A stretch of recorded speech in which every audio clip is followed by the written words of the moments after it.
Incoming transmission.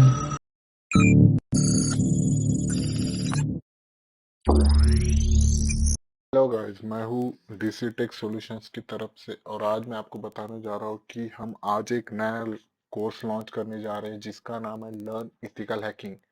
ये course basic से लेकर एडवांस तक के सारे कंसेप्ट क्लियर करेगा। इसके लिए आपको नो एक्सपीरियंस, नो रिक्वायरमेंट और आपको जस्ट एक कंप्यूटर चलाते हुए आना चाहिए। हम इसके बारे में सब कुछ बताएंगे कि आप कैसे एक इथिकल हैकर बन सकते हैं और एक इथिकल हैकिंग सीख सकते हैं। और इसी कोर्स में आप किस तरह अपना करियर इसमें बढ़ा सकते हैं, किस तरह अपना करियर बना सकते हैं, ये भी हम इस कोर्स में बताएंगे। थोड़ा ब्रीफली इथिकल हैकिंग क्या होता है मैं उसके बारे में बता देता हूँ। एज पर नेम आपको पता ही चल रहा होगा कि इथिकल हैकिंग, इथिकल मतलब होता है लीगल और हैकिंग मतलब आप जो हैकिंग करते हो। तो इथिकल हैकिंग मतलब होता है कि अगर आप कोई लीगलाइज या ऑथराइज हैकिंग किसी सर्वर पे या किसी सिस्टम पे करते हो तो उसे कहा जाता है इथिकल हैकिंग। किसी ऑर्गेनाइजेशन में, किसी फर्म में अगर आप वर्क करते हो एज अ साइबर एनालिस्ट और इथिकल हैकर, तो आपको सिस्टम या सर्वर्स पे आपको एज अ वर्नेबिलिटी असेसमेंट या पेनिट्रेशन टेस्टिंग करना पड़ता है कि आप उसके लूपहोल्स या उसके वर्नेबिलिटीज जान सको, उसे फिक्स कर सको। बिकॉज एक अनऑथराइज इंडिविजुअल अगर उस वर्नेबिलिटीज को जान लेता है या उसे लूपहोल्स पता चल जाते हैं तो उसी वो लूपहोल्स और वर्नेबिलिटी से वो अटैक कर सकता है और सारा डेटा एक्सप्लॉइट कर सकता है। सो हम उसको बचाने के लिए हम ये एथिकल हैकिंग सीखते हैं और इसी यूज से हम उसको रोक सकते हैं या डिफेंड कर सकते हैं। So the purpose of ethical hacking यही है कि तुम सिक्योरिटी को इम्प्रूव करते हो, तुम वर्नेबिलिटीज को डिक्रीज करते हो और जो भी तुम्हारा डेटा है वो सेफ एंड सिक्योर रखते हो। की वीडियो का जो कंटेंट है हमारा वो है व्हाट इज इथिकल हैकिंग, कि एग्जैक्टली इथिकल हैकिंग क्या है, जो मैं ऑलरेडी आपको बता चुका हूँ और मैं अभी भी आगे भी थोड़ा बहुत बताऊंगा उसके बारे में एग्जैक्टली क्या है। और टाइप्स ऑफ हैकर, कि किस तरह के हैकर्स होते हैं। Types of attacks on the system, कि किस तरह के अटैक सिस्टम पे किए जाते हैं अटैकर्स की तरफ से। And scope in the ethical hacking, कि एग्जैक्टली करियर में आप क्या स्कोप कर सकते हो इथिकल हैकिंग में, आप फ्यूचर में इसमें क्या कर सकते हो या कहाँ तक आप जा सकते हो, इसके बारे में बताऊंगा। About the basic cyber law, अगर आप इथिकल हैकर हो मतलब फुल टेक्नोलॉजी जो एक हैकर सीख रहा है वो टेक्नोलॉजी आपको खुद सीखनी पड़ेगी, आपको उसके बारे में फुल नॉलेज लेना पड़ेगा। सो आपको भी पता होने चाहिए कि एग्जैक्टली क्या लॉज है, आप किस सीमा के अंदर काम कर सकते हो, वो आपको भी पता होना चाहिए। सबसे पहले हम जान लेते कि what is ethical hacker.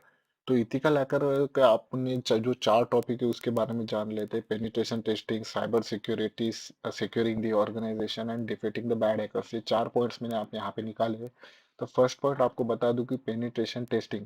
Penetration testing मतलब क्या होता है, अगर आप किसी ऑर्गेनाइजेशन में एज अ पेनिट्रेशन टेस्टर लगे हो तो आपको एक ऑथराइज अटैक्स परफॉर्म करने को दिया जाता है एक सिस्टम पे, कि वो जान सके कि उसकी सिक्योरिटी की वर्नेबिलिटीज क्या है, मतलब क्या क्या वर्नेबिलिटीज है, क्या क्या लूप होल्स है, कि हम उसको फिक्स कर सके और वो हम जान सके कि कोई भी अनऑथराइज इंडिविजुअल उसको हैक ना कर सके या अनऑथराइज यूजर उसको एक्सेस ना कर सके और उसको एक्सप्लॉइट ना कर सके। सो जो पेनिट्रेशन टेस्टर है वो वही काम करता है कि जो सिस्टम है उस पे एक अटैक परफॉर्म करता है और जो भी वर्नेबिलिटीज उसको मिलती है वो उसका एक रिपोर्ट बना के एक सीनियर मैनेजर या उसके ऊपर वो सेंड कर देता है, या उसका रिपोर्ट तैयार करके उसके जो बग्स है, जो भी वर्नेबिलिटीज है वो फिक्स करता है। तो साइबर सिक्योरिटी मतलब ये होता है कि अगर आप किसी भी सिस्टम पे कोई भी प्रैक्टिस करते हो, जैसे उसको डिफेंड करना, जैसे कि उसमें एंटीवायरस लगाना या उसका जो डेटा है वो लीक ना हो उस तरह उसको इनक्रिप्ट करना, उसको ही साइबर सिक्योरिटी कहा जाता है। या ऑथेंटिकेशन, ऑथराइजेशन अपन जो देते हैं किसी भी एप्लीकेशन या सॉफ्टवेयर को, तो वो सभी साइबर सिक्योरिटी में आ जाता है। अगर आप सिक्योरिंग द ऑर्गेनाइजेशन के बारे में सोचो तो अगर किसी ऑर्गेनाइजेशन के फुल्ली सिक्योर्ड रखना है, एक साइबर सिक्योरिटी टीम जो उस पर काम करती है, जो उनका डेटा सेफ एंड सिक्योर जो रखता है, उसी को हम जो बोल सकते हैं कि सिक्योरिंग द ऑर्गेनाइजेशन। ये मेन पर्पस होता है इथिकल हैकिंग का। अगर आप यही जानना चाहते हो कि इथिकल हैकर का मेन पर्पस क्या है तो सिक्योरिंग द ऑर्गेनाइजेशन, ये वन वन सेंटेंस काफी है। हमारे चौथे पॉइंट पे आ जाते हैं डिफीटिंग द बैड हैकर्स। तो जो बैड हैकर्स होते हैं, जो कि अनऑथराइज इंडिविजुअल्स होता है, जो कि सिस्टम या सर्वर पे अनऑथराइज तरीके से एक्सप्लॉइटेशन करता है या अटैक करता है और उसका जो डेटा है वो स्टोलन या चुराने की कोशिश करता है, उसी को हम बैड हैकर्स कहते हैं। और उसे उसे हम रोकने के लिए, हम उस सर्वर को बचाने के लिए जो कुछ करते हैं, हम जो भी डिफेंडिव तरीके से जो भी वर्क करते हैं, हम उसी को बोलते हैं इथिकल हैकिंग। तो अभी हम बात करते हैं टाइप्स ऑफ हैकर्स की। तो हम जानेंगे टाइप्स ऑफ हैकर्स क्या होते हैं। दोस्तों, हैकर हैकर ही होता है, उनका सब नॉलेज सेम ही होता है। वो सब सेमी टेक्नोलॉजी पे काम कर चुके होते, बस उनको डिफरेंशिएट कर दिया जाता है उनके काम करने के तरीकों से। तो पहले हम बात करते हैं व्हाइट हैट हैकर्स की। व्हाइट हैट हैकर वो होते हैं जो लीगल बाउंड्रीज के अंडर में काम करते हैं, कोई भी इलीगल काम नहीं करते। ये जो भी सिस्टम है किसी भी सर्वर पे एक्सप्लॉइटेशन कर रहे हैं या किसी सिस्टम पे पेनिट्रेशन टेस्टिंग कर रहे हैं तो वो लीगल बाउंड्रीज के अंडर ही काम करते हैं। अगर वो किसी सिस्टम को एक्सप्लॉइट कर रहे हैं तो वो किसी भी सिस्टम के ओनर से ऑथराइजेशन, रिटर्न में ऑथराइजेशन लेने के बाद ही वो टास्क परफॉर्म करते हैं। ये होते हैं व्हाइट हैट हैकर, जो कि अच्छे होते हैं। फिर उसके बाद आते हैं ग्रे हैट हैकर। जो ग्रे हैट हैकर्स होते हैं वो लीगल भी काम करते हैं और इलीगल भी काम करते हैं। वो सिस्टम का एक्सप्लोइटेशन करके, पेनिट्रेशन टेस्टिंग करके जो भी वर्नेबिलिटीज है उसको फिक्स करके सर्वर को या सिस्टम को सिक्योर भी कर सकते हैं, या उसको हैक करके उसको क्रैश भी कर सकते हैं। ये ऐसे हैकर्स होते हैं जो कि सिस्टम को एक्सप्लॉइट करके उसमें के जो क्रेडेंशियल्स है, वो डेटा है, वो बेचकर उसको पैसे भी कमा सकते हैं।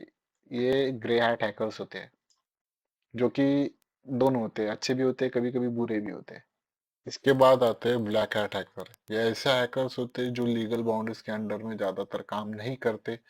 ये किसी भी सिस्टम की वर्नेबिलिटीज को फाइंड करेंगे और उसे क्रैश करने की कोशिश करेंगे, उसमें का डेटा चुराएंगे, उसे सेल करेंगे। किसी भी इलीगल काम को अंजाम देना इन्हीं का ही काम होता है। जो भी इलीगल वर्क्स होते हैं जैसे रैंसमवेयर अटैक, डीडोस अटैक, वो ब्लैक हैट हैकर्स के जरिए ही किया जाता है। और इन्हीं हैकरों की वजह से जो कुछ भी डेटा जो लीक होता है, जो भी डेटा सेल होता है मार्केट में जो कि नहीं होना चाहिए, वो ब्लैक हैट हैकर के वजह से ही होता है। तो अभी हम बात करते हैं types of attacks on the system की। इसमें 4 प्रकार के अटैक्स होते हैं, जो कि है पहले ऑपरेटिंग सिस्टम अटैक्स, जो कि ऑपरेटिंग लेवल पे अटैक्स किए जाते हैं। मिस कॉन्फ़िगरेशन अटैक्स, अगर किसी सिस्टम का मिस कॉन्फ़िगरेशन हो गया तो उसके कारण अटैक्स होते हैं। एप्लीकेशन लेवल अटैक्स और श्रिंक रैप कोड अटैक्स। ये 4 तरह के अटैक्स सिस्टम पे किए जाते हैं। तो हम फर्स्ट ऑफ ऑल देख लेते हैं कि पहला ऑपरेटिंग सिस्टम अटैक्स क्या होता है। ऑपरेटिंग सिस्टम अटैक्स वो होते हैं जो कि एक ऑपरेटिंग सिस्टम पे परफॉर्म किए जाते हैं। जैसे कि अपने पास विंडोज होता है, लिनक्स होता है। इन ऑपरेटिंग सिस्टम पे अगर कोई अटैक परफॉर्म हो रहा है तो उन्हें ऑपरेटिंग सिस्टम अटैक्स किए जाते हैं। और ये जो अटैक्स होते हैं किसी वर्नेबिलिटीज के कारण होते हैं। जैसे कि विंडोज में वर्नेबिलिटीज होती है, नल अकाउंट वर्नेबिलिटी, मिस कॉन्फ़िगरेशन हो जाता है।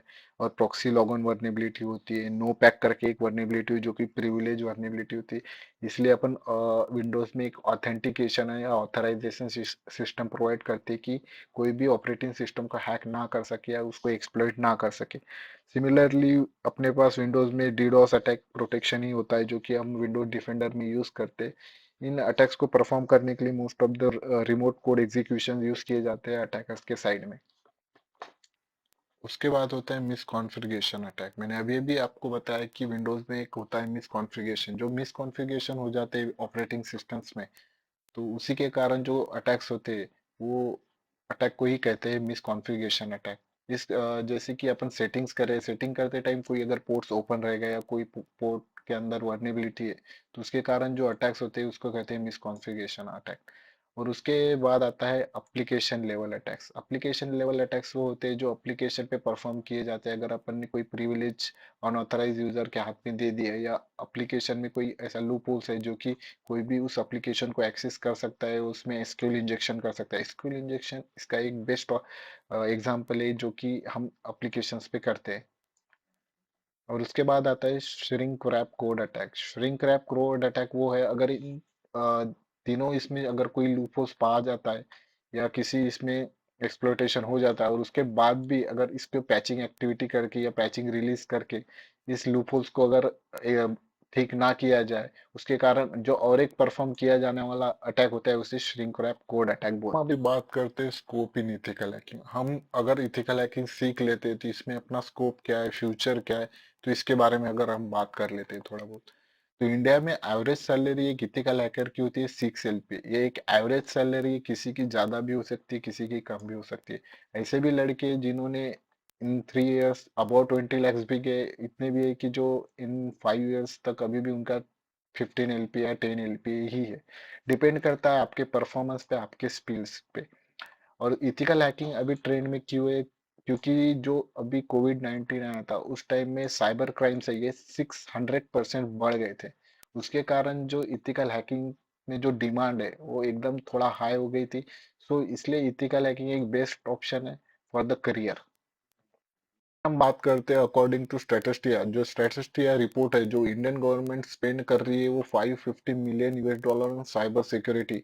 जो 2022 का जो रिपोर्ट है उसमें जो बताया गया है कि 550 million US dollars Indian government ने साइबर सिक्योरिटी पे इन्वेस्ट किए। मतलब नो डाउट एथिकल हैकिंग में स्कोप है, बट इसके लिए अपने पास स्किल्स होना जरूरी है। स्किल्स इंप्रूव करना पड़ेगा, स्किल्स को बढ़ाना पड़ेगा, और इसी के लिए हमको इथिकल हैकिंग सीखना पड़ेगा। एथिकल हैकर इंडिया में जो भी साइबर लॉज है वो हमें पता होने चाहिए। इंडिया में जो कुछ भी साइबर लॉ है मैंने यहाँ पे मेंशन कर दिए।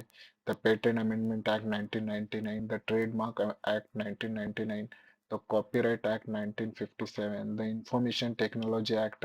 ये सारे जो एक्ट है उसकी लिंक मैं डिस्क्रिप्शन में प्रोवाइड कर दूंगा। ये थोड़ा बहुत आप पढ़ लेना क्योंकि इसके बारे में नॉलेज होना जरूरी है। क्योंकि हम इथिकल हैकिंग सीख रहे हैं विद लीगल बाउंड्रीज, बट अगर कोई भी लॉ अगर कुछ वॉयलेट ना हो, इसका अगर मेक श्योर कर इंश्योर करना है तो हमको ये लॉज पढ़ने पड़ेंगे। तो मैं आशा करता हूँ कि आपको थोड़ा बहुत नॉलेज अच्छे से मिल गया होंगे। क्या इथिकल हैकर, क्या है इथिकल हैकिंग, हम कैसे सीख सकते हैं और हम कैसे स्टार्ट करने वाले हैं। सो ये ब्रीफ इंट्रोडक्शन था इथिकल हैकिंग के बारे में। हम अगले वीडियो में एज अ प्रैक्टिकल और हैंड्स ऑन प्रैक्टिस थोड़ा कर लेंगे। So thank you for the today's. मेरे चैनल को सब्सक्राइब कीजिए, शेयर कीजिए और लाइक कीजिए। Thank you, bye bye.